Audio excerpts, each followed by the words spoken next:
بسم الله الرحمن الرحيم.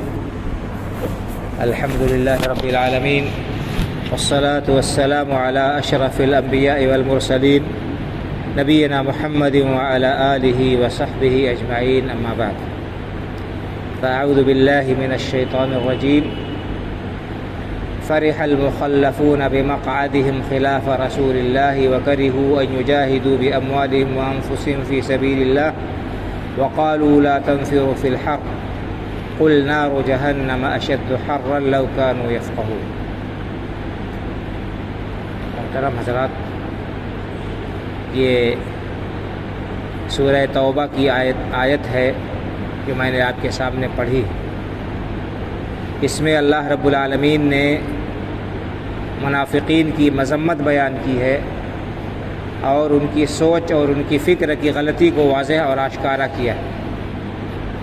سن 9 ہجری میں ایک بڑا عظیم معرکہ پیش آیا تھا جس کو غزوہ تبوک کہتے ہیں. اللہ کے رسول صلی اللہ علیہ وسلم صحابہ کرام رضی اللہ عنہم اجمعین کو لے کر مدینہ منورہ سے بہت دور، تقریباً 800 کلومیٹر دور تبوک کے علاقے میں گئے تھے. رومیوں سے مقابلہ تھا.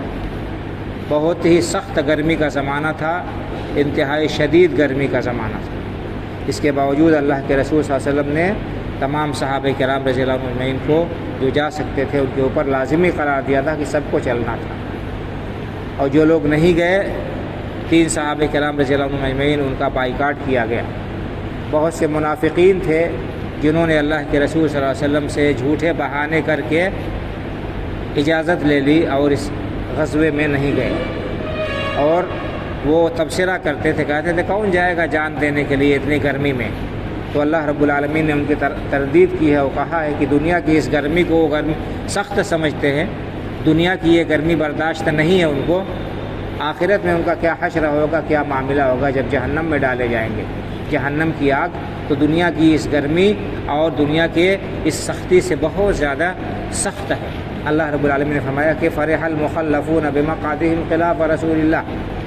جو لوگ اللہ کے رسول صلی اللہ علیہ وسلم کے ساتھ نہیں نکلے اور مدینے میں آرام سے بیٹھے رہے، وہ بڑا خوش ہیں، اپنے آپ سے بڑے خوش ہیں کہ وہ اللہ کے رسول صلی اللہ علیہ وسلم کے ساتھ نہیں گئے، پیچھے رہ گئے اور آپ کی مخالفت کی.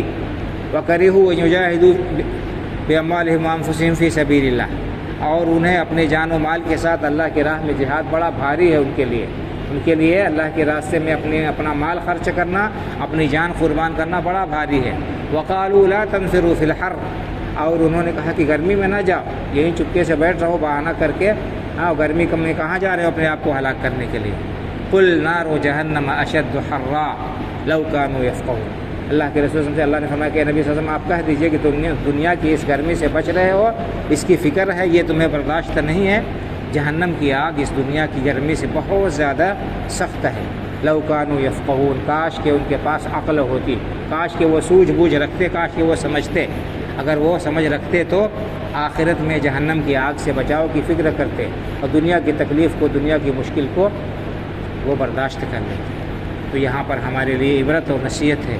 ہم دیکھیں موسم کی گرمی اور شدت سے سب لوگ پریشان ہیں اور اس گرمی سے چھٹکارا چاہتے ہیں، سائے میں بھاگتے ہیں اور اسی طرح سے آرام و آسائش کے جتنے اسباب ہم فراہم کر سکتے ہیں، ہم مہیا کر سکتے ہیں، مہیا کرنے کی کوشش کرتے ہیں. ہر انسان اپنی حیثیت کے مطابق، جس کے پاس میں اے سی لگانے کا انتظام ہے وہ اے سی کا انتظام کرتا ہے.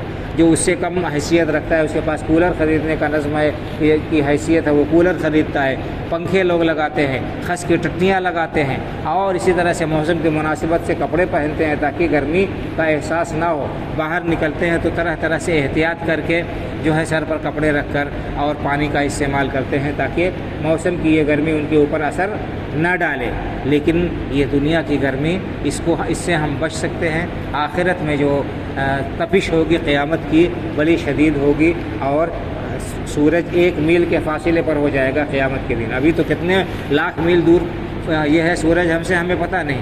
اس کے باوجود لاکھوں میل دوری کے باوجود بھی ہم سورج کی تپش کو برداشت نہیں کر پا رہے. جب 1 میل کے فاصلے پر سورج ہو جائے گا تو اس کی تپش کیسے برداشت کر سکیں گے.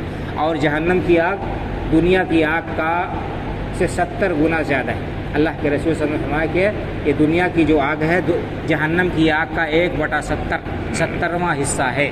اور دنیا کی آگ کتنی شدید ہوتی ہے ہم اور آپ جانتے ہیں کہ کوئی بڑی سے بڑی اور سخت سے سخت چیز بھی اس میں ڈال دی جاتی ہے تو وہ پگھل جاتی ہے.